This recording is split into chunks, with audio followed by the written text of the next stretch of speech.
Vous qui êtes chrétien, avez probablement vu l'image de la récente parodie de la Sainte Seine et, comme moi, vous avez peut-être été dégoûté par ce qui s'est passé et la répercussion que cela a. À la lumière de ce qui s'est passé, je veux vous montrer que c'est plus grave que vous ne le pensez et que cela est profondément lié au thème de l'Apocalypse, la figure de l'Antéchrist, la marque de la bête et la bête elle-même. Pour ceux qui ne sont pas au courant de la nouvelle, cette scène s'est produite cette semaine lors de l'ouverture des Jeux Olympiques de Paris, où des figures transgenres ont remplacé Jésus et ses disciples dans la représentation de la scène. Pour aggraver les choses, un enfant était présent sur les lieux. Beaucoup de gens en ont parlé en termes de moquerie et de dérision, mais je crois que l'intention va bien au-delà de cela. Ce qui est réellement transmis, c'est un message selon lequel c'est le vrai Jésus, un Jésus qui accepte tout le monde, qui prêche l'amour et qui ne se soucie pas du péché et des pratiques de chacun. Cette vision déformée de Jésus ignore la vraie nature de son message et le sérieux de ses enseignements. Il est intéressant de noter que, bien qu'il y ait une critique du christianisme, beaucoup essaient encore de modeler l'image de Jésus selon cette ligne de pensée. Cette tentative de recadrer l'image du Christ se produit souvent dans des contextes qui relativisent la moralité et le péché. Les gens cherchent un Jésus qui correspond à leurs désirs et à leur style de vie, plutôt que de se soumettre à sa parole. Cette approche ignore les passages fondamentaux des Écritures, tels que Romains 3,23, qui nous rappellent que tous ont péché et sont privés de la gloire de Dieu. Le vrai message de l'Évangile n'est pas celui de l'acceptation inconditionnelle sans repentance, mais celui de la transformation et de la rédemption. Ce passage est un puissant rappel que l'humanité n'est pas parfaite. Nous tous, sans exception, n'avons pas réussi à suivre les normes de Dieu. En d'autres termes, le message de Paul dans l'Épître aux Romains met non seulement en évidence la réalité du péché, mais souligne également la nécessité d'une réponse adéquate à cet état. La repentance est la poursuite d'une vie qui glorifie Dieu. Quand les gens essaient de modeler Jésus à son image, ils se détournent de la profondeur de ce que signifie suivre Christ. La vraie foi exige l'humilité et la volonté d'abandonner ses désirs personnels en faveur d'une relation authentique avec Dieu. Cela implique de reconnaître que si Dieu nous aime inconditionnellement, il nous appelle aussi à une vie de sainteté et d'obéissance. Approfondissons maintenant un peu plus l'eschatologie et le livre de l'Apocalypse. Dans Apocalypse 13, la figure de la bête est introduite et il est crucial que vous compreniez une chose. La bête représente un gouvernement de la fin des temps. Il ne s'agit pas d'un gouvernement spécifique, comme celui d'un parti ou d'un pays, mais plutôt d'un système de gouvernement mondial qui sera établi par l'Antéchrist. Ce gouvernement sera marqué par l'opposition à Dieu et la persécution des vrais chrétiens. Ce type de gouvernement sera caractérisé par la persécution des chrétiens, comme il est écrit dans Apocalypse 13:7. Et la bouche lui fut donnée pour dire de grandes choses et des blasphèmes, et il lui fut donné le pouvoir d'agir pendant 42 mois. Ce verset nous avertit déjà de l'oppression à venir, où la foi en Christ sera attaquée. L'idée d'un gouvernement qui s'oppose à Dieu n'est pas nouvelle. Tout au long de l'histoire, nous voyons comment les régimes totalitaires ont essayé de faire taire la voix des chrétiens et d'éradiquer l'influence de l'Évangile. Cela nous enseigne que nous devons être prêts à faire face à des défis similaires aujourd'hui et à l'avenir.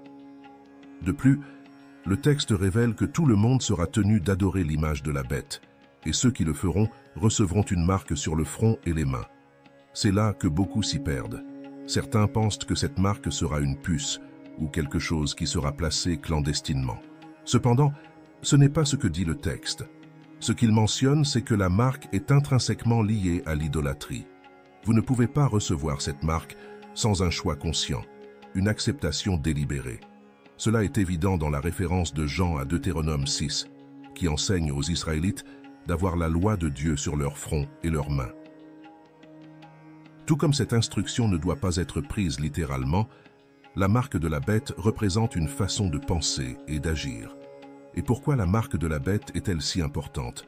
Cette marque représente la loyauté au système et au gouvernement de l'Antéchrist, qui sera caractérisé par un rejet ouvert de Dieu et de ses principes.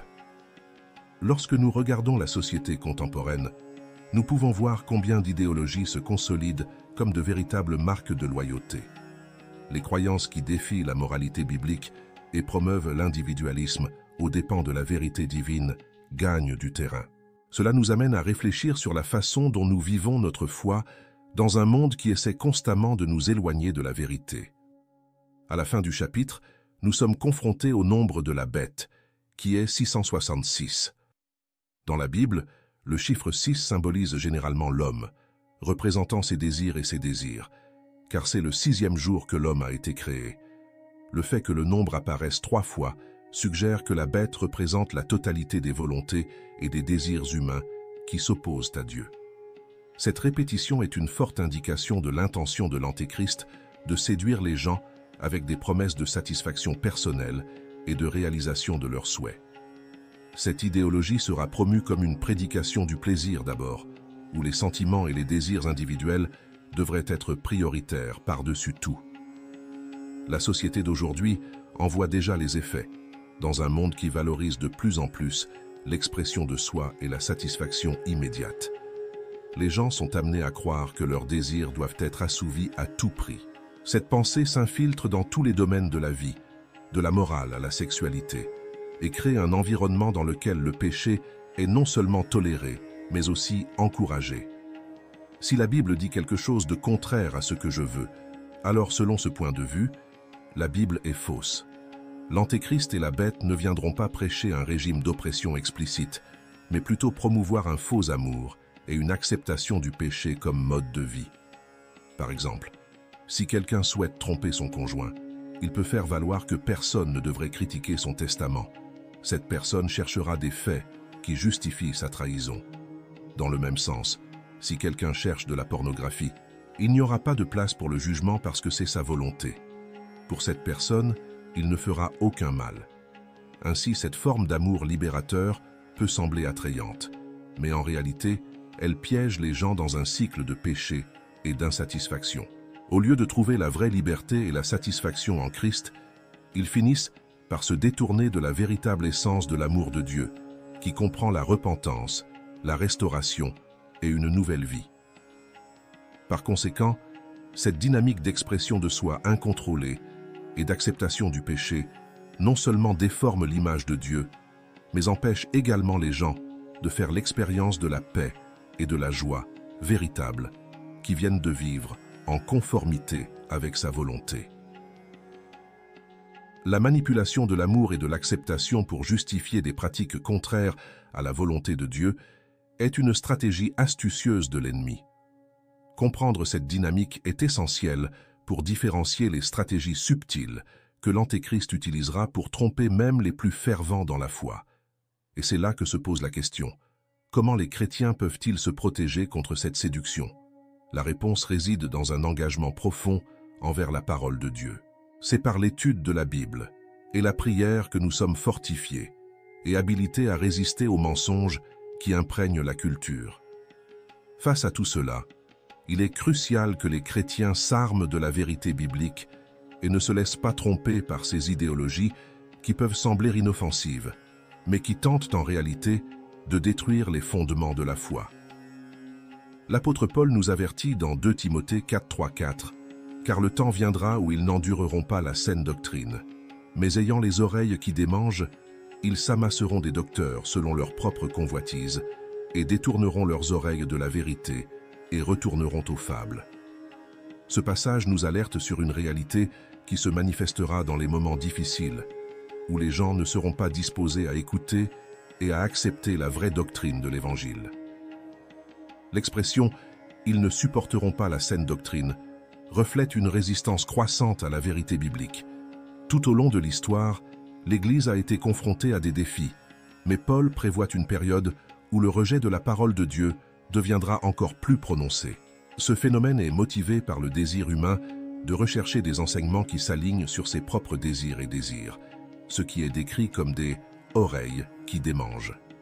Cette image suggère une agitation et un désir d'entendre des messages qui plaisent, plutôt que de se confronter aux réalités du péché et à la nécessité de la repentance. L'expression « ils s'entasseront des enseignants selon leur propre convoitise » implique que les gens chercheront des dirigeants et des enseignants qui leur offriront une version du christianisme qui répond à leurs désirs, plutôt que de les mettre au défi de vivre d'une manière sainte et en conformité avec la parole de Dieu.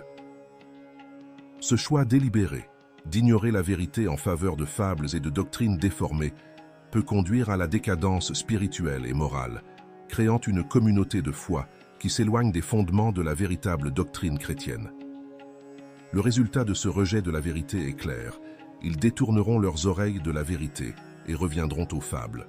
Cela démontre un retour à des récits et des croyances vides et trompeurs, plutôt qu'ancrées dans la vérité solide des Écritures. Les fables sont des histoires qui peuvent divertir, mais qui n'ont aucune valeur réelle ou fondement dans la réalité. Lorsque la vérité est remplacée par des mensonges et des illusions, les gens perdent l'accès à la véritable transformation et à l'espoir qui ne peuvent être trouvés qu'en Christ.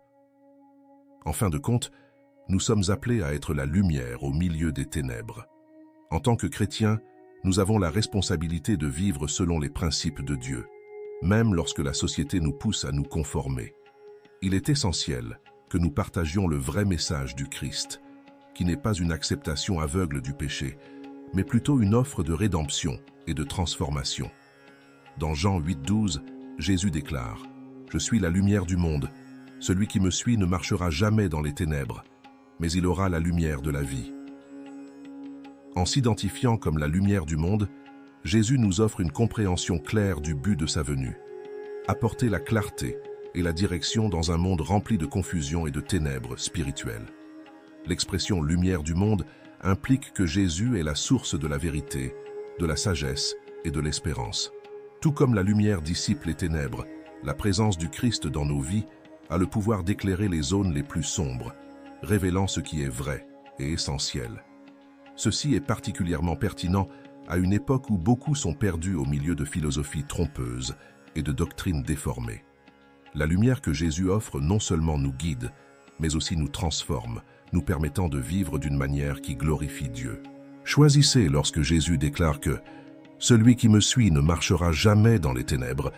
Il nous assure que ceux qui s'abandonnent à lui ne seront plus dominés par le péché ou l'ignorance spirituelle. Cette promesse est une confirmation que, lorsque nous marchons avec le Christ, nous sommes guidés par sa vérité, qui nous protège des tromperies et des pièges que les ténèbres peuvent présenter. Par conséquent, la vraie liberté et la paix viennent de suivre la lumière, qui nous montre non seulement le chemin, mais aussi la beauté de vivre selon la volonté de Dieu. De plus, en mentionnant qu'il aura la lumière de la vie, Jésus nous rappelle qu'il y a en lui une vie pleine et abondante. La lumière qu'elle offre est l'essence même de la vie, qui transforme et renouvelle. Elle nous appelle non seulement à faire l'expérience de cette lumière dans nos vies, mais aussi à être des réflecteurs de cette lumière pour les autres. Si nous restons fermes dans la vérité et les enseignements du Christ, nous devenons des instruments de sa lumière dans un monde qui en a tant besoin. En tant que disciples du Christ, nous avons la responsabilité d'éclairer le chemin pour les autres en vivant d'une manière qui reflète la vérité et l'amour que nous avons reçus. Cela signifie que nos actions, nos paroles et nos comportements doivent être une extension de la lumière de Jésus en montrant aux autres le chemin qui mène à la vraie vie. Ainsi, face à tout cela, il est crucial que les chrétiens s'arment de la vérité biblique et ne se laissent pas tromper par ces idéologies qui peuvent sembler inoffensives, mais qui tentent en réalité de détruire les fondements de la foi. Il est de notre devoir de tenir bon, en réfléchissant sur les Écritures et en recherchant une relation authentique avec Dieu, qui nous guide à travers sa parole et nous donne le discernement dans les moments difficiles. Si ce message a du sens pour vous, je vous demande de laisser un commentaire. Vraiment, je veux connaître votre opinion sur le sujet. Merci d'avoir regardé.